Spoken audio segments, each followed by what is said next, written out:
Nuestra charla principal se sube todos los días a nuestro canal de YouTube. Búscanos como Diana Verónica y Tony, la entrevista. También puedes volver a escucharla en Spotify como Diana Verónica y Tony. Te invitamos a seguirnos, regálanos un me gusta, compártela con tus amigos y activa las notificaciones. Este día en el Corre-Corre de la Mañana le damos la bienvenida a... Hoy pasamos revista a lo que pasa en el vecindario centroamericano, Diana Y lo Verónica. que pasa es que este 2026 ha iniciado con un montón de acontecimientos. Está con nosotros el periodista Álvaro Cruz Rojas, que además es el editor jefe de Diario El Mundo. Bienvenido, Álvaro. Hola, Álvaro. Hola, qué gusto estar aquí compartiendo con ustedes. Siempre es un privilegio, un buen momento con ustedes dos, que a los que también aprecio como amigos, ¿verdad? Gracias, a quien invocamos todos los días cuando estamos leyendo las portadas. Y cuando no han actualizado la portada de Diario El Mundo, ahí se la mando. Álvaro no ha actualizado. Se durmió el muchacho que sube esto. Álvaro tomó, para entrar en materia ya, por el tiempo, tomó posesión de su cargo como presidente de Honduras después de un periplo complicado. Nasri Asfura, en una ceremonia bastante austera. Y en el Congreso de Honduras. Sin mucha pompa, ¿verdad? Sin invitados internacionales, sin fiesta ni nada. Ajá. Sí, y se puso a trabajar desde el primer momento. Se puso a trabajar, ¿verdad? Ya tiene también las primeras críticas. Eso siempre va a haber. Ya tiene un par de críticas, primero porque nombró algún pariente y porque nombró ahí a un funcionario que fue cuestionado en los gobiernos anteriores. Creo que Honduras ha logrado salir de una pesadilla de 4 años de un régimen socialista ineficiente, corrupto, con un nepotismo vergonzoso, ¿verdad? Que la familia Castro, Zelaya Castro, le llamaban el familión. Bueno, porque Xiomara Castro era la presidenta, pero se decía que Manuel Zelaya, su esposo... Exacto, Mel Zelaya, el que fue derrocado en 2009, su esposo, era el que mandaba. El que mandaba, ¿verdad? Ajá. Entonces, fue un gobierno terriblemente ineficiente, terriblemente conflictivo, ¿verdad? Durante un par de años el Congreso incluso ni siquiera operó, como no tenían mayoría, entonces simplemente suspendían las sesiones y habían creado una suerte de comisión permanente, le llamaban, que pretendía legislar sobre el Congreso. Entonces causó muchos conflictos. Esto mismo también propició problemas legales durante el proceso electoral, que ya vimos, ¿verdad? Y luego con el factor de Salvador Nasralla, el otro personaje. El otro candidato. El otro candidato. ¿Tercera vez que corría por la presidencia? Tercera vez que corría por la presidencia, prácticamente cuarta, ¿verdad? Que cada vez que pierde arma un berrinche y dice que es fraude. Esta vez, además, alimentado por el hecho de que la ventaja fue muy corta, fueron 40,000 votos. Fue como ponerle 50-48. Sí, por ahí. Creo que fue 40-39. 40-39 y 40-39. Y la candidata de Xiomara Castro y Mel Zelaya tenía 19%. Sí, fue sumamente más bajo. Es decir, fue un rechazo generalizado a las políticas del gobierno de Mel Zelaya y Xiomara Castro. Entonces, ¿qué se espera? Bueno, hay que decir que el actual presidente, el presidente Trump, el presidente de los Estados Unidos, hasta es un llamado a que votaran por él, ¿verdad? Sí, en realidad, en ese momento las encuestas favorecían a Nasralla, a Salvador Nasralla, y al manifestar su apoyo Trump unos 4 o 5 días antes de las elecciones, evidentemente todo el que tenía dudas se volcó hacia Asfura. Asfura es un empresario de la construcción que fue alcalde de Tegucigalpa. Es un hombre conservador, con poco carisma. Incluso apareció muy poco ante los medios de comunicación. Él es como bien parco, ¿verdad? Muy parco. Ajá, muy parco, o sea, sí. dice lo que tiene que decir. Sí, punto. exactamente. Ajá. Entonces parece de uno de esos señores de antes, ¿verdad? Ajá. Que dicen lo que tienen que decir y punto. Ajá. Entonces se ha rodeado de gente tradicional nacionalista. Su partido se llama Partido Nacionalista. En Honduras hay dos partidos tradicionales de más de 100 años de historia, que son el Partido Nacional y el Partido Liberal. Entonces, él se ha logrado, él se rodeó en el gabinete, por ejemplo, la canciller es una señora con experiencia diplomática, fue canciller en el gobierno de Pepe Lobo y inició el primer periodo de Juan Orlando Hernández. Y así, hay varios funcionarios que ya han sido funcionarios antes. Uh-huh. Entonces ahí, por ejemplo, están cuestionando a un director nuevo, a un director de aduanas que ya fue director de aduanas en el gobierno de Juan Orlando Hernández y que salió cuestionado. Y por ahí hay un ministro que dicen que es pariente de él. Entonces ya empiezan también los cuestionamientos. Ahora, el gran desafío es gobernar con un Congreso pactando con el Partido Liberal. Juntos hacen como 90 de los 128 diputados que tiene el Congreso hondureño. Van a tener una oposición bastante dura de la izquierda, ¿verdad? De Libre, es el partido de Xiomara Castro y de Mel Zelaya. Xiomara Castro salió, por supuesto, corriendo hacia el Parlamento Centroamericano a juramentarse para tener inmunidad. Y así está un poco... No asistió al Congreso, ¿verdad? Al traspaso de mando. No asistió al traspaso de mando, solamente hizo una manifestación pública el día anterior para desearle suerte. Fue todo. Yo creo que en algún momento Mel Zelaya y toda su herramienta legal que controlaba, hasta el último momento intentaron descarrilar el proceso electoral. Sabotearon el conteo de votos, sabotearon el recuento, sabotearon las resoluciones, tenían uno de los 3 magistrados siempre diciendo que había fraude. Sin duda hubo irregularidades como hay en cualquier elección. Les tocó 2 meses, ¿verdad? Porque las elecciones fueron en noviembre. Las elecciones fueron el 30 de noviembre y Asfura fue proclamado el 25 de diciembre. Álvaro, en el péndulo ideológico de América Latina, de la América Latina actual, si es que todavía existe esto de las ideologías, pues se dijo que el hecho de que Xiomara Castro no llegara a un segundo lugar, sino que Nasrallah fuera el que estaba ahí, se dijo que era como que, bueno, ya la izquierda socialista, la que tenía alguna influencia del socialismo del siglo XXI, Venezuela, Cuba, Nicaragua y toda esta influencia de Zelaya y su esposa, fracasó. No sé qué tanto de ideológico tenía ahí al final Xiomara Castro, o ya eran estructuras donde hay otros intereses o... Pues Honduras está se ha visto ligada a la política mucho al tema del narcotráfico, la delincuencia, las pandillas, pero principalmente el narcotráfico. ¿Qué tanto había de ideología y qué tanto de... A ver, voy a completar la idea anterior. Poder. La idea anterior que estaba desarrollando.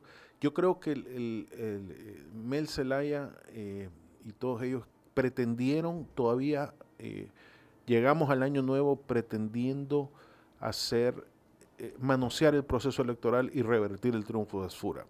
Pretendían nombrar un presidente provisional y crear caos en Honduras. Creo que la acción del 3 de enero de Estados Unidos en Venezuela con la captura de Nicolás Maduro cambió el panorama en Honduras. Creo que ahí se asustaron y ya no siguieron conspirando y no les quedó más remedio que aceptarlo. Evidentemente hay un giro a la derecha en América Latina, hay un giro a la derecha en Centroamérica. Yo creo que en este momento, ya vamos a entrar en eso, pero las elecciones de Costa Rica son el domingo. Uh-huh. La candidata más fuerte es Laura Fernández, que parece ser la favorita y ganadora en primera vuelta. Es la del fin del presidente Rodrigo Chávez, que es claramente un presidente de derecha alineado con Washington. Entonces, yo te diría que Centroamérica, con la excepción de la dictadura de Daniel Ortega en Nicaragua, va a quedar en manos de gobernantes alineados con Washington a partir de este año, ¿no? Bernardo Arévalo no es un hombre de derecha, pero es un hombre claramente alineado con Washington, ¿no? Entonces, Guatemala. Guatemala, sí. Entonces, creo que sí hay un componente ideológico. El gobierno de Xiomara Castro fue absolutamente ideológico. Lo vimos en sus manifestaciones internas y externas. Bueno, defendió a Maduro hasta el último día. Defendió a Daniel Ortega, defendió a Cuba. Era claramente y recordemos también que el anterior presidente, Juan Orlando Hernández, a los 2 días, 3 días se lo llevó a Estados Unidos. Exacto. Sí, ¿verdad? ¿Te recuerdas? O sea, sí. A los pocos días de haber terminado su mandato, llegó a Estados Unidos y se lo llevó implicado en temas de narcotráfico. Eso. Que hoy recientemente lo liberó, pues ya son otros 20 pesos. Pero sí se sucedieron estos hechos después de elecciones. Exacto. Y creo que el indulto a Juan Orlando Hernández no cayó bien en Honduras, en general. Más allá de que la población rechazaba profundamente a la opción política de Mel Zelaya, tampoco es que aplauda a Juan Orlando Hernández. No es un gobierno que terminó bien, ¿verdad? Exacto. Fue un gobierno sumamente corrupto y con los cuestionamientos de narcotráfico que ya conocemos, ¿no? Ahora, hay un denominador común de lo que está pasando en Centroamérica, Álvaro, en el sentido de, y tú lo has apuntado, Tony también lo apuntaba, el tema del narcotráfico, ¿verdad? Honduras, en la zona norte, serios problemas de narcotráfico. Costa Rica, o sea, de Costa Rica se han estado generando noticias por temas de crimen organizado, de narcotráfico, ¿verdad? En Guatemala ayer incautó 4 toneladas de cocaína, ¿no? Exacto, el tema de las cárceles, lo que acaba de pasar, ¿verdad? Y si bien es cierto, Bernardo Arévalo, tú lo has apuntado, no es un gobierno de derecha, es un tema social con el Movimiento Semilla, si no mal recuerdo, se llama su partido, ¿verdad? Movimiento Semilla, pero como que lo que está preocupando en Centroamérica es ese tema. A ver, claramente la política exterior de Estados Unidos en el hemisferio está apuntando al narcotráfico, a golpear el narcotráfico. Ya vimos el caso de Venezuela. Y hay que recordar que en la acusación contra Maduro menciona claramente a Nicaragua, Honduras y Guatemala. A Nicaragua la señala porque dice que los contactos políticos, obviamente con la dictadura de Daniel Ortega y Rosario Murillo, protegen el narcotráfico. En Honduras hablan del uso de pistas y territorios de cultivo, y en Guatemala también habla de algunos contactos políticos y del uso de pistas. Es decir, sí, y de bodegas y de bodegas de almacenaje. Entonces, claramente hay un problema en estos 3 países, pero además Costa Rica. El repunte de la violencia en Costa Rica en los últimos 3 años es claramente derivado del narcotráfico. Ha sido una tragedia para la tradicionalmente pacífica Costa Rica. Creo que cuando yo escuché el discurso del presidente Bukele en su última visita a San José, y creo que tiene razón cuando habla de que Costa Rica está en este momento afrontando la situación que nosotros teníamos hace 20 años. Un crimen creciente que las leyes no están preparadas para enfrentar. Ni los jueces, ni la policía, ni las instituciones. Y que requieren medidas extraordinarias, ¿no? Creo que Chávez lo ha entendido, y creo que eso es parte de la razón por la que la población se está inclinando a seguir en esa opción política electoral el domingo próximo. Con la candidata Laura Fernández. Con la candidata Laura Fernández, ¿no? O sea, ¿El Salvador en el tema de seguridad está siendo referente, Álvaro? El Salvador está siendo referente, por ejemplo, para Costa Rica, ¿no? Creo que sí. ¿Podría estarlo siendo para Honduras? Porque Honduras, o sea, en Honduras Honduras, no... en Honduras algo se habló, Uh-huh.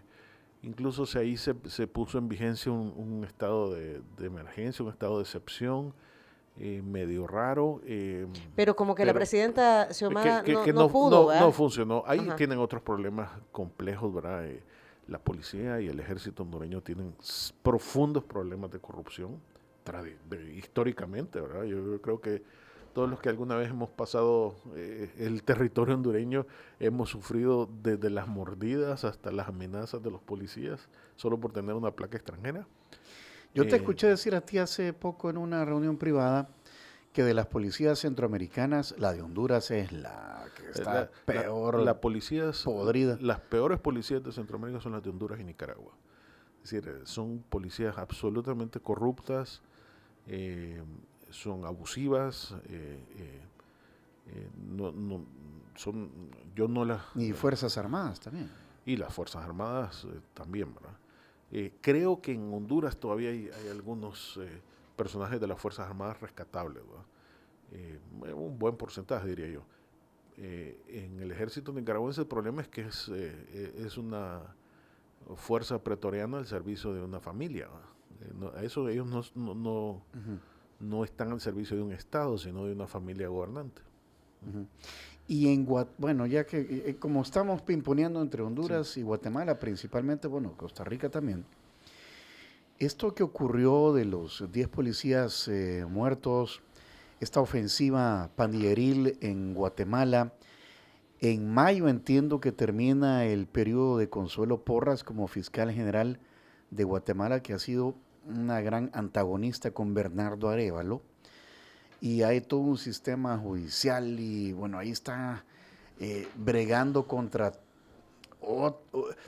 no sé, hay un sistema enquistado ahí también de corrupción y de... en Guatemala... Se dice que el status quo no lo quieren cambiar. O sea, que esto que pasó en las cárceles era una cuestión orquestada, o no sé, o sea, no es solo un tema de pandillas, sino que hay crimen organizado detrás de todo eso. Y un tema de sistema. Ajá. Sí, ahí hay varios factores que analizar.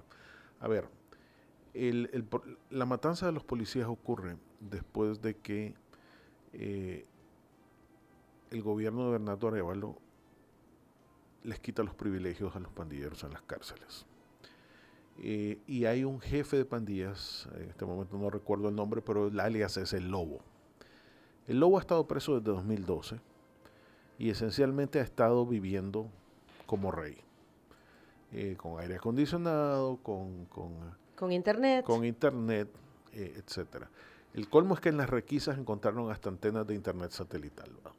De esas de Starlink. Starlink. Sí. Uh-huh. Encontraron una compleja red de radios, de comunicación. Aldo Dupie, alias el Lobo. Exacto. Líder del barrio 18. Entonces, para que nos demos una idea de las conexiones políticas de esto, el Lobo es casado con la sobrina de Sandra Torres, que es la candidata presidencial a la que le ganó Bernardo Arévalo, a la que le ganó Alejandro Yamatei, a la que le ganó Jimmy Morales. Es decir, ella ha sido una protagonista de la política guatemalteca en los últimos años. Era ex esposa de Álvaro Colón. Que en paz descanse. Sí.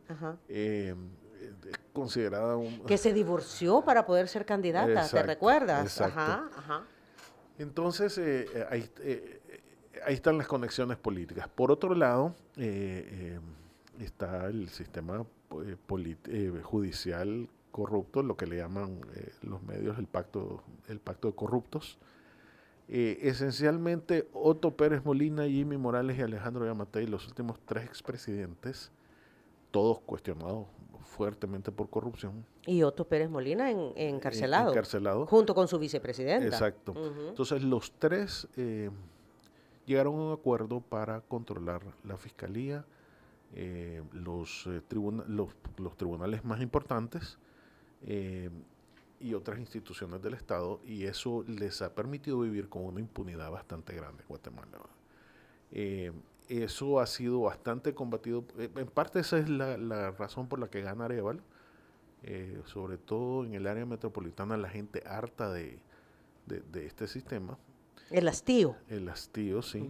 Entonces Arévalo gana con esa bandera.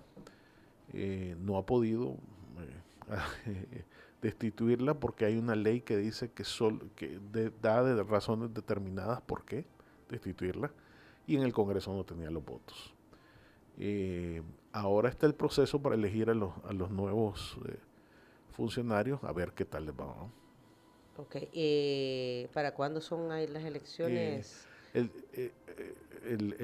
La fiscal termina en mayo, pero hay otros periodos para el Tribunal Supremo Electoral, para algún magistrado. Creo que la sala de la Constitucionalidad. De la Corte de Constitucionalidad. Y ellos tienen elecciones así como nosotros, de diputados y alcaldes. Tienen todo el combo cada 4 años. El combo completo.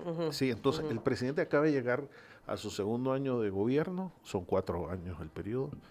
Entonces, el próximo año va a ser año preelectoral y ya el o siguiente, sea que sí, o sea... ya se le acabó el periodo. Sí, no, y lo que pasa es que mientras no haya el cambio en los otros órganos de Estado...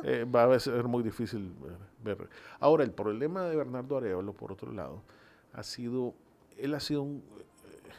Bernardo Arévalo yo creo que es un hombre bien intencionado, pero el problema es que, como sucedió en algún gobierno anterior por aquí, se ha rodeado de mucha gente que viene de ONGs, que son excelentes analistas cuando están en la llanura, pero que cuando llegan al Estado no saben ejecutar.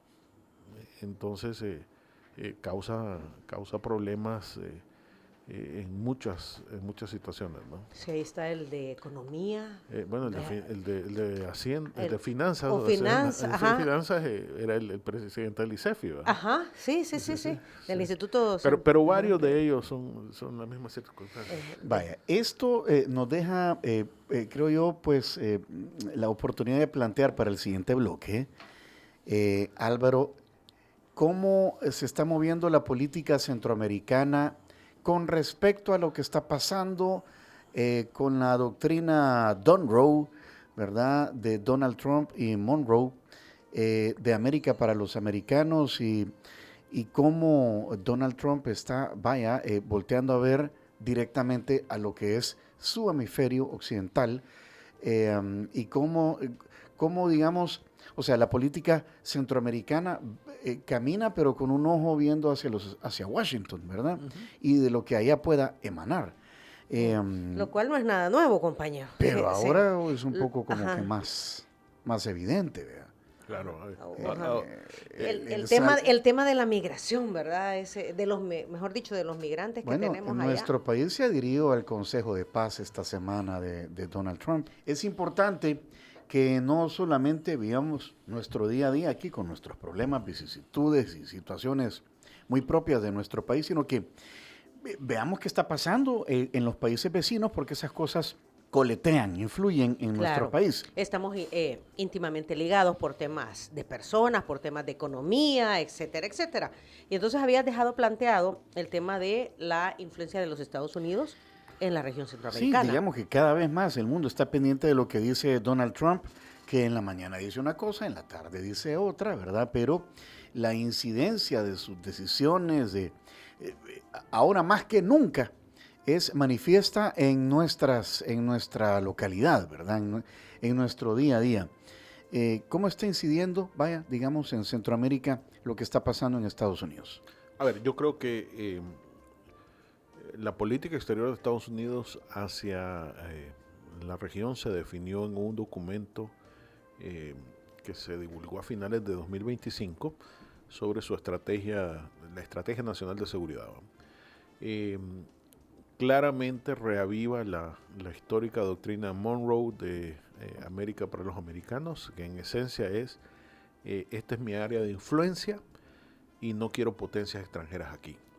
Esto fue instaurado en el contexto de finales del siglo XIX e inicios del XX, cuando las potencias coloniales europeas pretendieron de alguna manera reavivar sus influencias en la región, ¿verdad? Después de los procesos de independencia. Acordémonos que ocurrió en México, ¿verdad? Con Maximiliano de Habsburgo. Maximiliano de Habsburgo. El emperador mexicano austríaco. Exacto. Después, impuesto por Napoleón III de Francia. Exacto. Después ocurrió con la piratería inglesa claramente auspiciada por la corona británica. Y bueno, los españoles también todavía conservaban Cuba y Puerto Rico. Entonces, ese fue el contexto de la doctrina Monroe. Claramente después vino la guerra hispanoamericana, en la que Estados Unidos le gana la guerra a España y se acaba el poder imperial español en 1898. Cuba, Puerto Rico pasan a control estadounidense y las Filipinas y Guam en el Océano Pacífico. Entonces, esta estrategia de seguridad nacional de Trump prácticamente reaviva esto, pero ahora las potencias no son las europeas tradicionales, sino es que China y Rusia. Ayer precisamente... E Irán, dicen algunos. Irán, pero en menor grado. Ayer el secretario de Estado Marco Rubio tuvo una comparecencia en el Congreso, en el Senado estadounidense, para explicar la política estadounidense hacia Venezuela. Ahí salimos mencionados varios países centroamericanos. Ahí salimos a bailar. Sí. Por ejemplo, Rubio dijo que nos mentaron. A mí nos mentaron. Salimos a bailar. Rubio dijo que esperaba que ojalá hubiera otros países que fueran tan colaboradores en el hemisferio como El Salvador, por ejemplo. Claramente refleja el alineamiento político y diplomático de El Salvador con Estados Unidos. También dijo que Nicaragua era parte de las bases de China y Rusia en la región. Y creo que ese es el próximo foco de Estados Unidos. Después de lo que sucede en Venezuela, va a venir una transición que probablemente durará un año y medio. Creo que la situación de Cuba se está deteriorando aceleradamente y creo que después viene la situación de Nicaragua. A ver, creo que el régimen de Nicaragua es insostenible para la administración Trump, es insostenible para la propia Nicaragua y creo que la presión de Estados Unidos va a aumentar sustancialmente. Y creo que los Ortega Murillo están cediendo cada vez más a las presiones estadounidenses. Lo vemos en la liberación de presos políticos, lo vemos en una serie de medidas que se están tomando.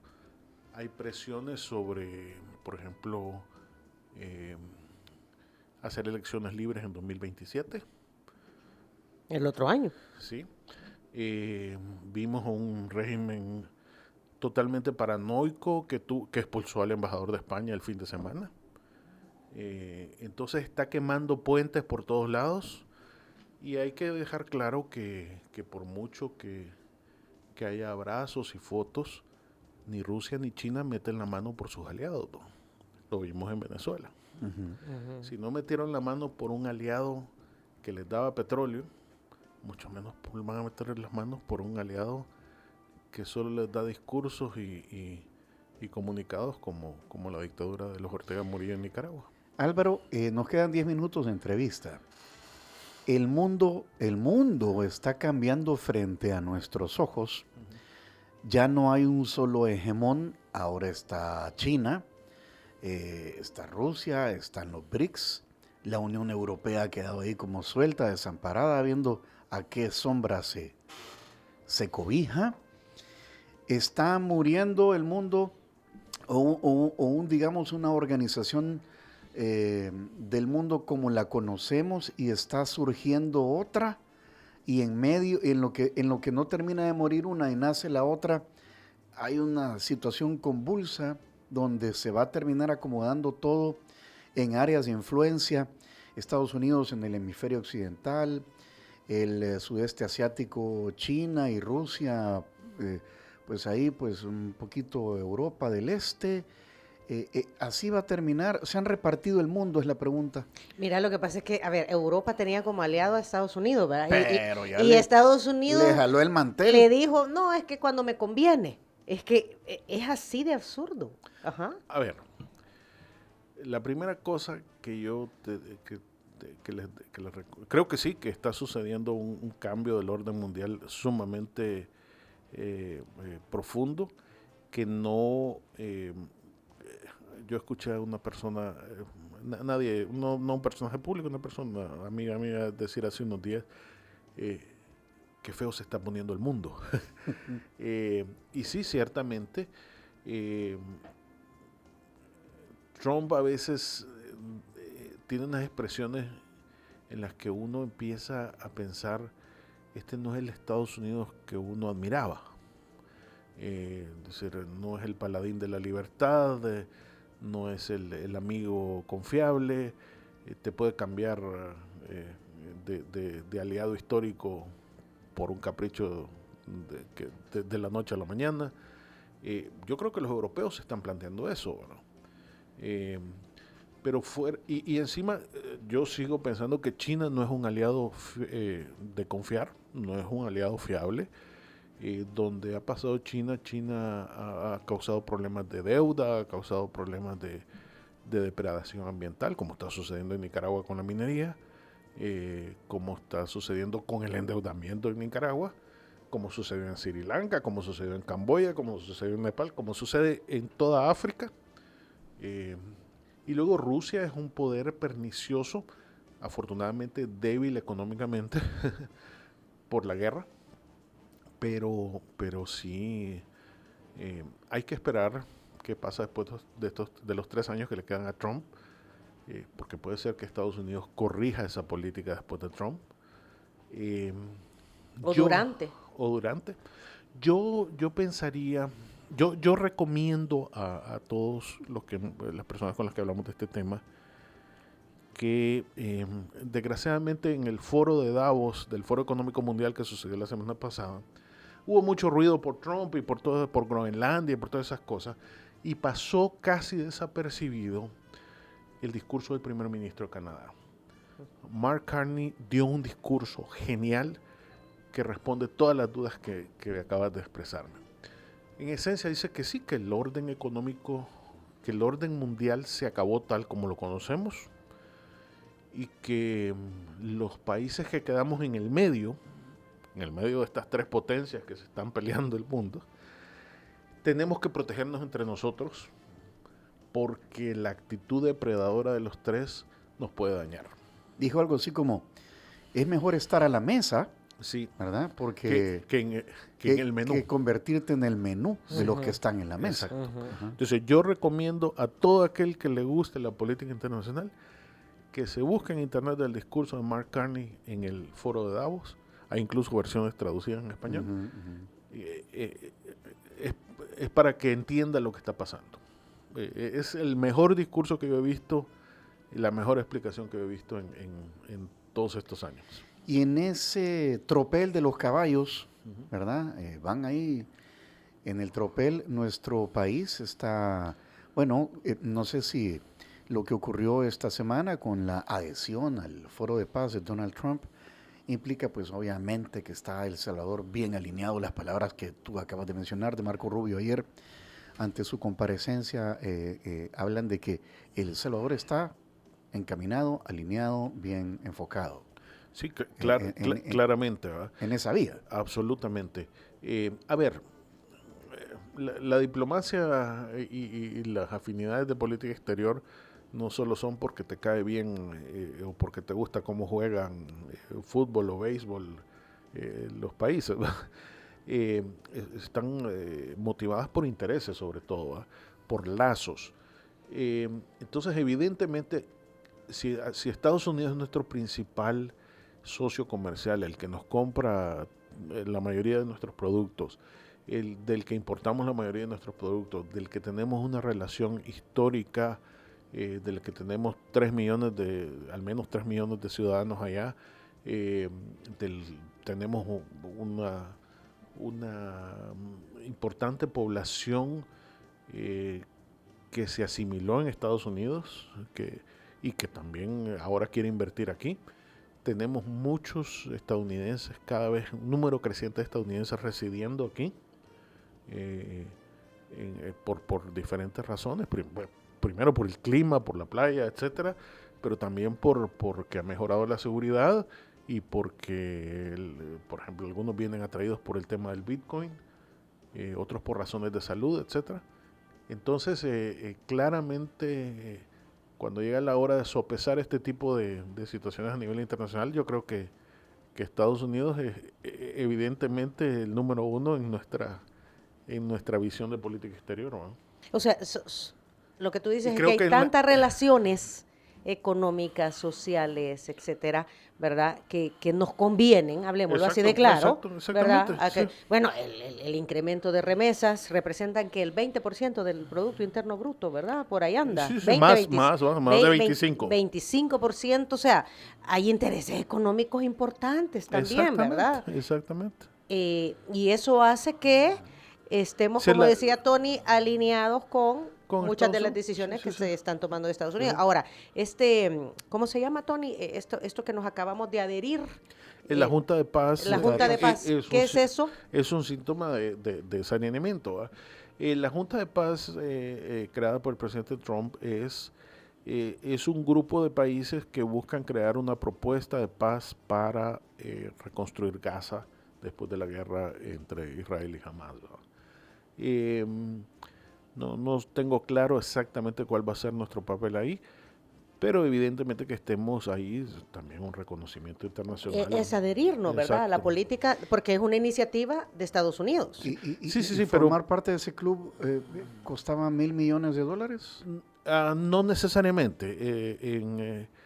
En el documento dice que no necesariamente. Uh-huh. Sí. Creo que él lo ha exigido a algunos países que... A las grandes potencias. Ajá, a las grandes potencias, pero no a Paraguay, no a El Salvador. Este no aplica para los chiquitos.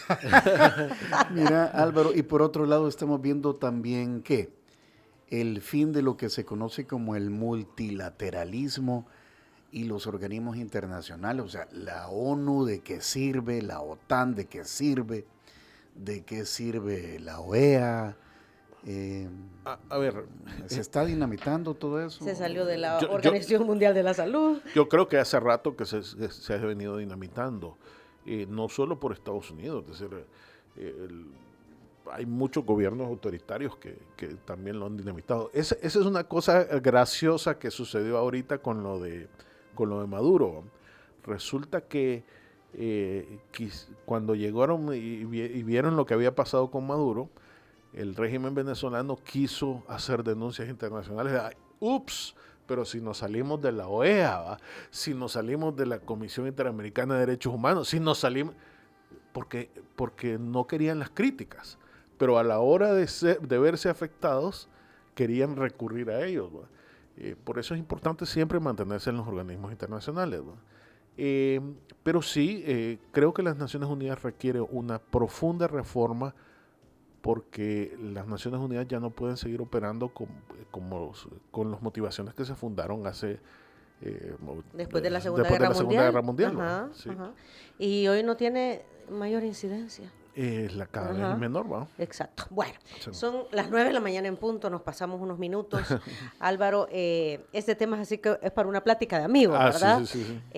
Gracias por habernos acompañado. Por favor, siempre un placer estar con ustedes y con su audiencia. Hay que seguir ahí a Diario El Mundo, ¿verdad? ¿Cuáles son las coordenadas, Álvaro? Elmundo.sb. Elmundo.sb. Y también nuestras redes sociales, El Mundo SB. Muy bien, muy bien. Muchísimas gracias, Álvaro. Siempre es un gusto. Vamos a ver qué otro evento centroamericano se viene. Bueno, las elecciones de Costa Rica. Las elecciones de Costa Rica son este domingo. De Costa Rica. Bueno, es un país democrático, es un país con una institucionalidad fuerte. No vamos a ver los escándalos de Honduras. Ni de Guatemala. Ni de Guatemala. Bueno, ahí nos volvemos a poner de acuerdo para ver cuándo regresas. Claro. Va a ser un gusto como siempre. Nos pueden ver esta entrevista en nuestro canal de YouTube, Diana Verónica. Pero también hay otras coordenadas. Ponga mucha atención a lo siguiente. Muchas gracias por acompañarnos en nuestra entrevista. Para volver a escucharla e incluso verla, visita nuestro canal de YouTube Diana Verónica y Tony. Búscala como La Entrevista. También puedes encontrarla en Spotify como Diana Verónica y Tony. Te invitamos a seguirnos, regálanos siempre un me gusta, compártela con tus amigos y activa las notificaciones.